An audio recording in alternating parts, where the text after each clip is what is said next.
Los árboles son verdaderos maestros.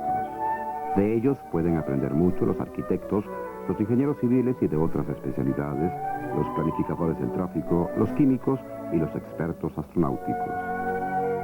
Una joven ciencia, la biónica, intenta transferir ahora las soluciones de la naturaleza a las construcciones técnicas.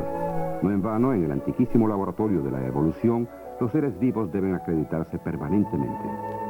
Con frecuencia la solución de un enigma se halla en hechos a primera vista insignificantes.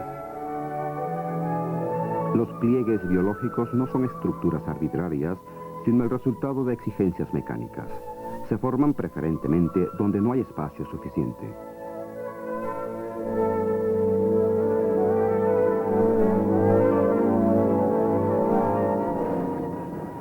Los japoneses inventaron el arte de hacer pliegues y lo llamaron origami. Estas figuras artísticas no solamente son hermosas, sino que de ellas se puede aprender mucho. Por ejemplo, cuando se trata de colocar grandes superficies en un espacio reducido.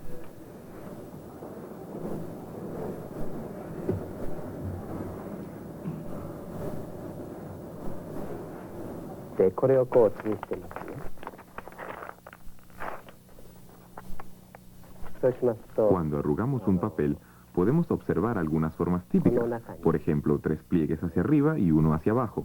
Es una forma típica de diamante.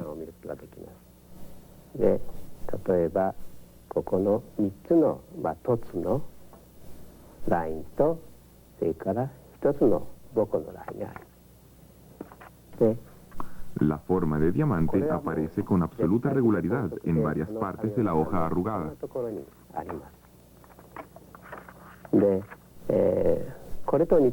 Esto sucede siempre que las superficies finas se arrugan. En la manga de mi camisa podemos ver también las formas de diamante. Son las que le dan estabilidad a la tela. Origami, el arte de plegar papel, incluye el estudio sistemático de los pliegues. Objetos provistos de una superficie fina se comportan según las mismas leyes. En un principio, solo me impresionó la belleza de las estructuras plegadas. Es indiscutible que se trata de un bello resultado. Y cuando algo es tan hermoso, tiene que ajustarse a normas matemáticas. Por eso, también la teoría de plegar en zigzag, que yo desarrollé siguiendo el ejemplo de las formas de diamante, tenía que ser cierta. Según esa teoría, diseñé colectores solares para desplegarlos en el cosmos. Los primeros se lanzaron al espacio en 1995. Ningún otro sistema economiza tanto espacio y es tan robusto como el de los pliegues en zigzag para colectores solares, ideado por el profesor Miura. El profesor Miura presenta en el vestíbulo del instituto su último invento, una antena extensible para vehículos espaciales. Debidamente empaquetada, tiene una altura de solo 20 centímetros, pero una vez en el cosmos puede extenderse hasta casi 3 metros.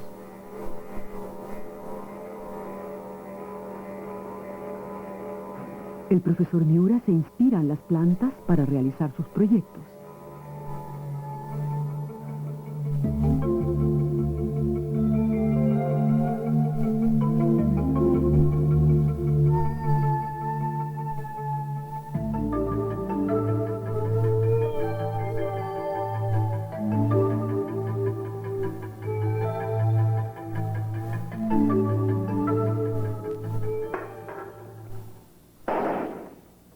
Ensayos con una lata. Al ser golpeada no se rompe, sino que cede a la presión, se pliega y absorbe energía. En todas las estructuras plegadas hay algo de lo que en la filosofía japonesa se denomina ceder para vencer. Basándose en ello, productores de automóviles desarrollaron el principio de ceder para sobrevivir. El problema es siempre el mismo. ¿Cómo absorber y amortiguar óptimamente la energía? La solución es bien sencilla: plegar inteligentemente partes de la carrocería. En el caso de este amortiguador se advierte claramente que no se rompe, sino que se arruga como una lata y absorbe de ese modo la energía del choque.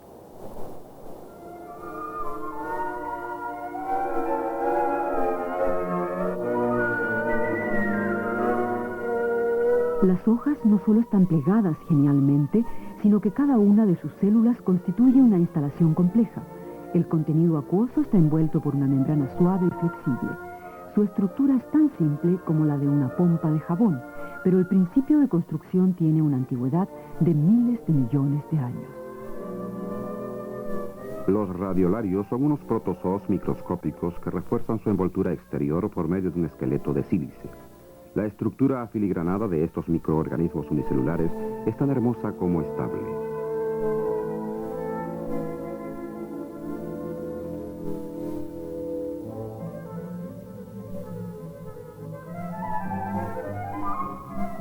El arquitecto Antonio Gaudí no podía saber que sus diseños para construir el templo de la Sagrada Familia en Barcelona tienen analogía en la naturaleza. El arquitecto y la naturaleza siguen las mismas leyes de la estática para realizar construcciones estables y, a ser posible, ligeras. Por eso, sus resultados son similares. La cáscara, que en cierto modo es una pompa o burbuja endurecida, ha merecido siempre el interés de los arquitectos, ya que ningún otro modo de construcción puede cubrir extensiones tan amplias con tan poco material. Una estructura ideal es la forma semiesférica. El peso se reparte sobre toda la construcción y en ninguna parte se generan puntos de flexión críticos. En sus construcciones, el arquitecto suizo Heinz Isler prescinde de soportes y pilares. Sin embargo, son obras estables y hermosas como sus modelos naturales.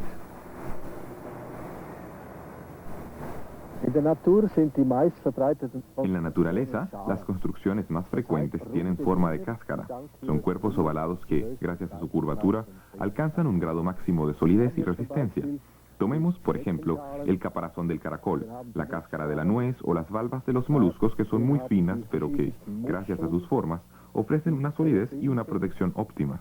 Und dank ihrer Form die größtmögliche Steifigkeit in dem größtmöglichen Schutz erreichen.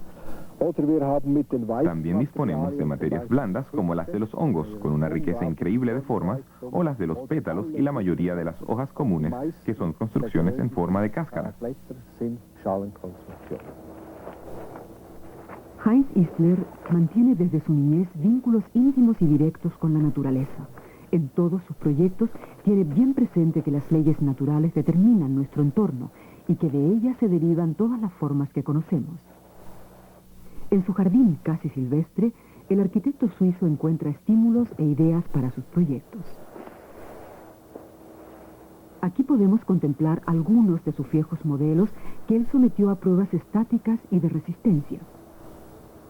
En sus ensayos, Heinz Isler se liberó de las normas arquitectónicas convencionales, considerando también que la naturaleza no necesita computadoras para generar millares de formas diferentes según la ley del mínimo empleo de material y el máximo resultado de solidez. Para Heinz Isler, eso significa desarrollar métodos observando cómo la naturaleza crea las formas más diversas.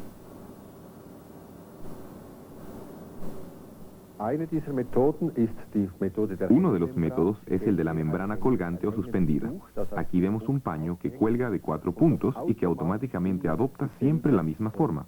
Ello se debe a un estado de equilibrio entre las fuerzas externas y las internas. Si ahora hago inflexible esta membrana poniéndola rígida con un material cualquiera y le doy la vuelta, resultará una membrana de empuje o presión.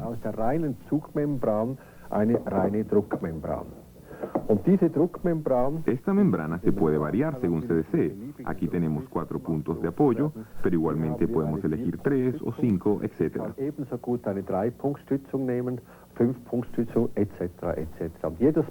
En cada caso obtendremos una forma ovalada interesante y de gran rendimiento que se puede utilizar como techumbre para cubrir algo.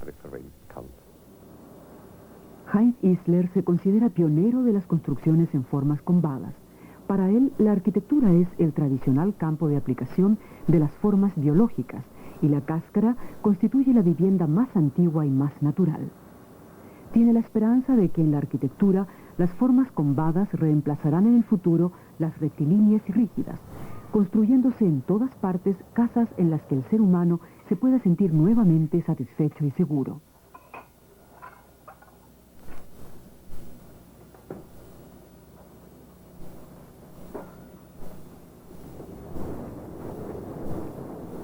Cambiamos de escenario. En la ciudad de Stuttgart se halla el Instituto de Estructuras Ligeras de Sustentación, fundado por el arquitecto Fray Otto. En este extraño edificio, los arquitectos se enfrentan a los nuevos desafíos. Por ejemplo, ¿cuál es la mejor forma para construcciones con la menor cantidad posible de material? La solución no fue nada fácil, y sin embargo se basó en un juego infantil. Durante algunos decenios se había experimentado aquí con pompas de jabón.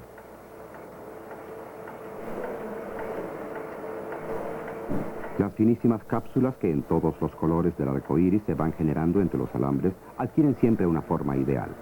En el lenguaje de los matemáticos son superficies mínimas. Eso significa que ellas mismas adoptan la forma que más ahorra material. Utilizando modelos de alambre se crearon las primeras formas abstractas y los científicos descubrieron casi por casualidad coincidencias con la naturaleza, según explica la arquitecta Eda Schaur. Nunca hemos trabajado siguiendo el procedimiento de ver lo que sucede en la naturaleza para imitarlo. Sí hemos utilizado modelos experimentales abióticos, como por ejemplo las pompas de jabón, pero también otros modelos.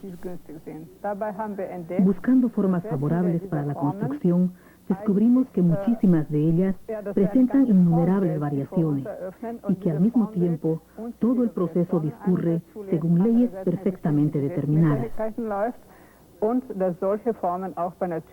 Tales formas existen también en objetos naturales, objetos creados por la naturaleza. De modo casi automático, nos vimos en la necesidad de colaborar con los biólogos con el fin de investigar los principios de construcción en la naturaleza viva. Las formas naturales son el tema común del Instituto de Estructuras Ligeras de Sustentación y los biólogos de la Universidad de Stuttgart. Astrid Herbig trabaja en este marco interdisciplinario. En la computadora tiene programada la nervadura de hojas de vegetales. Se trata de una red muy fina que se ajusta a leyes estrictas. La relación de la longitud total de los nervios con respecto a su diámetro es constante.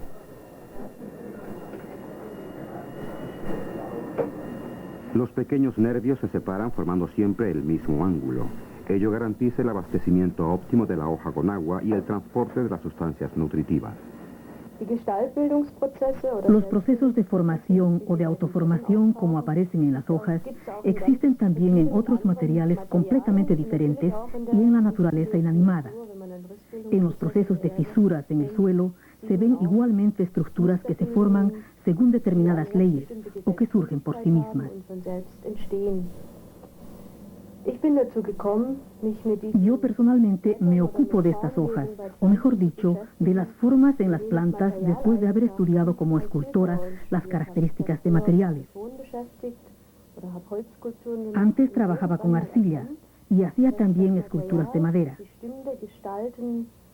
Así me di cuenta de que determinadas estructuras en determinados materiales son más fáciles o más difíciles de construir. Luego me interesé por los procesos en la naturaleza, cómo se comportan las plantas, por qué leyes se rigen y qué procesos de formación dependen del material del que están hechas las plantas.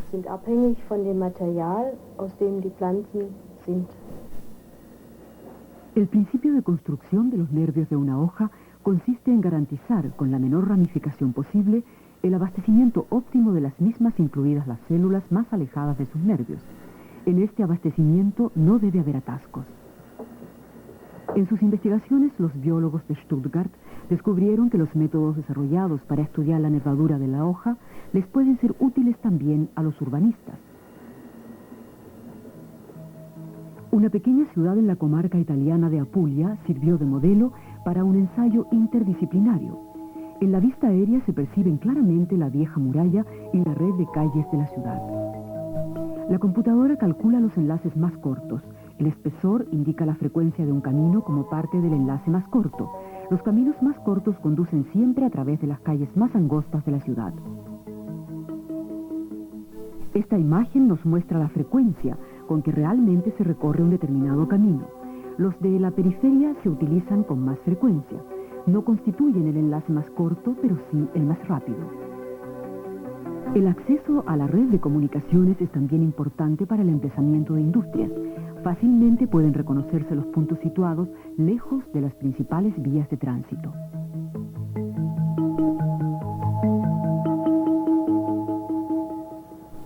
Los investigadores de la Universidad de Stuttgart se sorprendieron de que el tránsito en una ciudad siga leyes similares a las del transporte de agua y sustancias nutritivas en las plantas. Igualmente, es una sorpresa que los métodos desarrollados para estudiar la nervadura de las hojas sean utilizados ahora también por los urbanistas. Es posible que en el futuro se construyan calles siguiendo el modelo de las hojas de castaño. De los resultados obtenidos por los investigadores de Stuttgart se podrán beneficiar también otros científicos y técnicos. Los médicos, por ejemplo, para tratar a enfermos con trastornos circulatorios. O los ingenieros de operación y procesos para determinar el ángulo óptimo de los acueductos. La naturaleza tiene que funcionar ahorrando material, y no como lo hace más de algún ingeniero.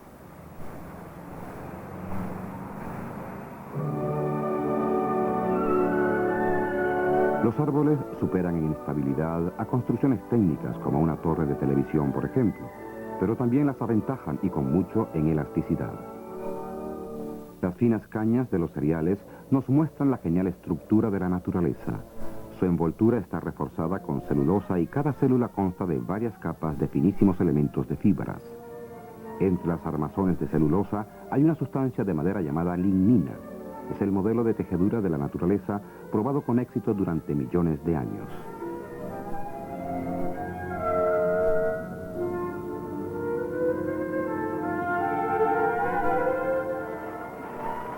También se sirven actualmente del mismo modelo los investigadores de materiales, quienes con fibras de aramida y de vidrio imitan la naturaleza. Sin embargo, mientras que las fibras de las plantas se ordenan ellas mismas perfectamente, en el campo de la técnica es una complicada tarea que deben realizar las máquinas para tejer.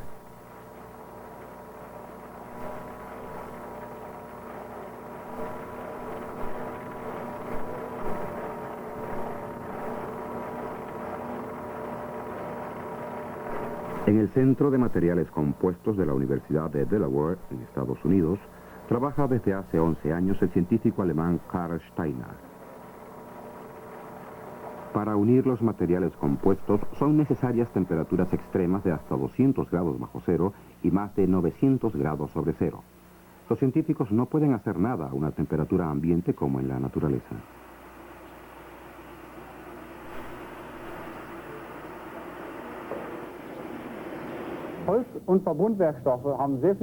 La madera y los materiales compuestos tienen mucho en común, porque ambos constan de varias materias. En el primer caso, si observamos un trozo de madera, veremos que tiene exactamente las mismas fibras, la misma estructura fibrosa que un material compuesto moderno. Y junto al nudo de una rama, las fibras adoptan la forma necesaria para sostenerla. Aquí, en el borde de la mesa, tenemos un trozo de madera contrachapeada que consta de varias capas también de madera. En el segundo caso, en este material compuesto notaremos que las fibras tienen exactamente la misma orientación que ya conocemos en la naturaleza, solo que la naturaleza siempre nos da ventaja en algo.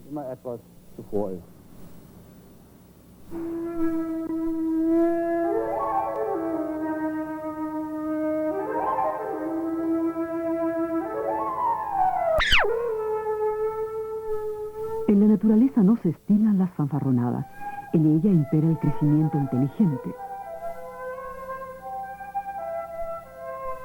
En la naturaleza nada se deja a la casualidad, todo es resultado de un proceso de evolución antiquísimo en el que se desarrollaron también las caprichosas ramificaciones y torsiones de los árboles.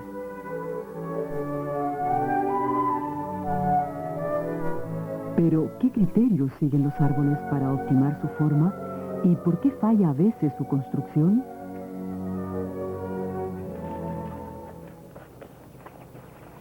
Preguntas como esas son las que incitan al doctor Klaus Matek a frecuentar los bosques acompañado por su perro. Tuvo que recorrer un largo camino antes de comprender el proceso de crecimiento de los árboles. Conforme a la propia optimación biomecánica, cada árbol repara los puntos flacos, por mínimos que sean, que podrían acabar con su vida en la próxima tempestad. Hay que tener buen oído para poder escuchar lo que dicen los árboles. El ruido de los golpes de martillo revela si la madera está sana o si el tronco está podrido. El doctor Matek aprendió el lenguaje de los árboles, que son para él los mejores maestros de la construcción. Le han mostrado el camino hacia la unión de la técnica y la naturaleza, con la posibilidad de ahorrar energía y recursos por medio de una construcción ligera.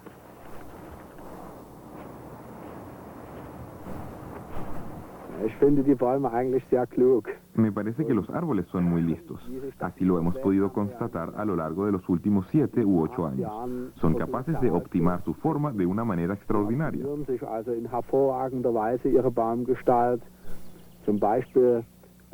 Evitan, por ejemplo, echar largos brazos de fuerza o de palanca.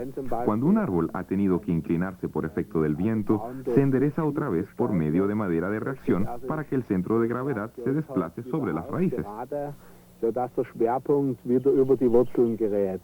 De este modo, no impide el necesario esfuerzo de flexión, como hacen también algunas personas que transportan normalmente cargas pesadas sobre la cabeza. El crecimiento de los árboles sigue una ley sencilla. Si una parte está expuesta a fuertes cargas, se genera en ella la cantidad de madera necesaria para que el árbol pueda restablecer su equilibrio interior, eliminando las peligrosas fuerzas de flexión.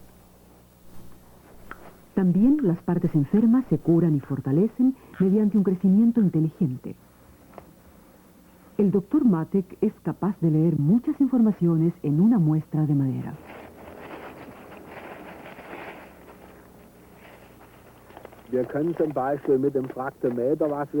Con un instrumento especial que hemos construido, el fractómetro, podemos perforar el árbol y sacar una muestra de madera para analizar su calidad.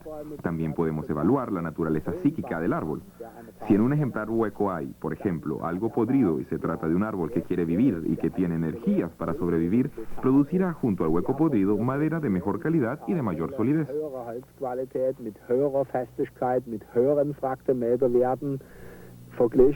Los valores obtenidos con el fractómetro nos permiten conocer el estado en que se encuentra el tronco en ese lugar.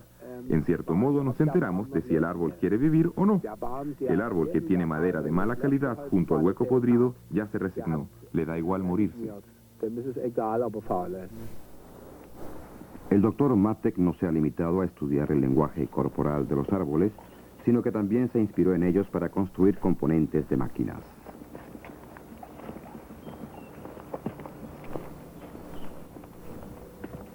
Aquí, en el Centro de Investigación de Karlsruhe, el lenguaje de los árboles se tradujo en un lenguaje que los ingenieros entienden. Ellos sueñan desde hace tiempo con disponer de componentes que tengan una solidez homogénea en los que no aparezcan tensiones excesivas. La posibilidad de conseguirlo se la ofrece la optimación asistida por computadora.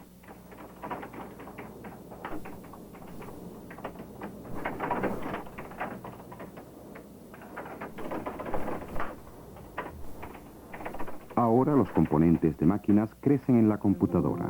En puntos de gran tensión se añade material. Donde la tensión es menor, se puede ahorrar material. El modelo es siempre la naturaleza. En la simulación, los dos troncos se empujan hacia afuera.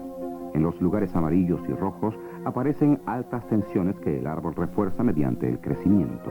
Acto seguido, la simulación se compara con el crecimiento real del árbol.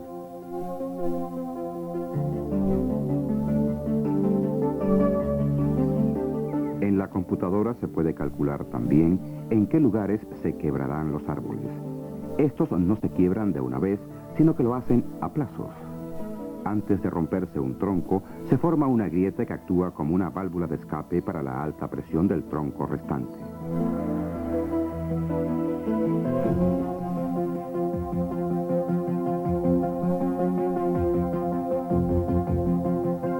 información asistida por computadora se aplica también en medicina, ya que nuestro fémur se comporta según las leyes de la tensión constante y cada punto debería soportar la misma carga.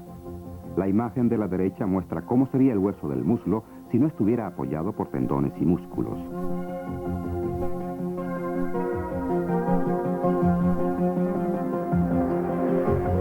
La computadora suministra a los ingenieros diseños con la menor cantidad posible de material.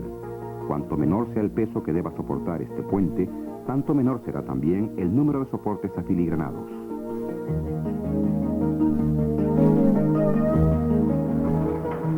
Los constructores de automóviles descubrieron rápidamente las ventajas de la optimización asistida por computadora. Entre tanto, muchos componentes sometidos a fuertes cargas se fabrican siguiendo el ejemplo de los árboles. Algunas partes del motor y del chasis, así como piezas de fundición y de forja, se han mejorado de tal modo que ahora tienen una duración hasta 10 veces superior y con el mismo peso. Otras ramas industriales siguen el mismo camino y se proponen dotar a sus productos de componentes desarrollados según las enseñanzas de los árboles.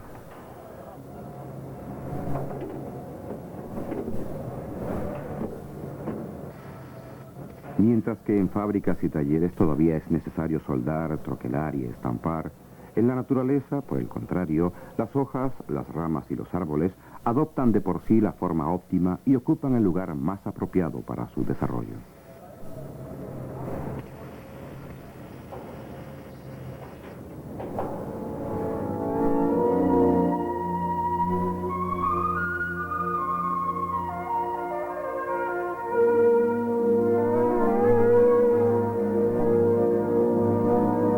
En el siguiente capítulo de esta serie informaremos sobre las actividades de investigadores que, entre otras cosas, quieren descubrir el secreto de la fotosíntesis y esperan encontrar en la naturaleza soluciones para resolver nuestros problemas de aprovisionamiento de alimentos y agua potable.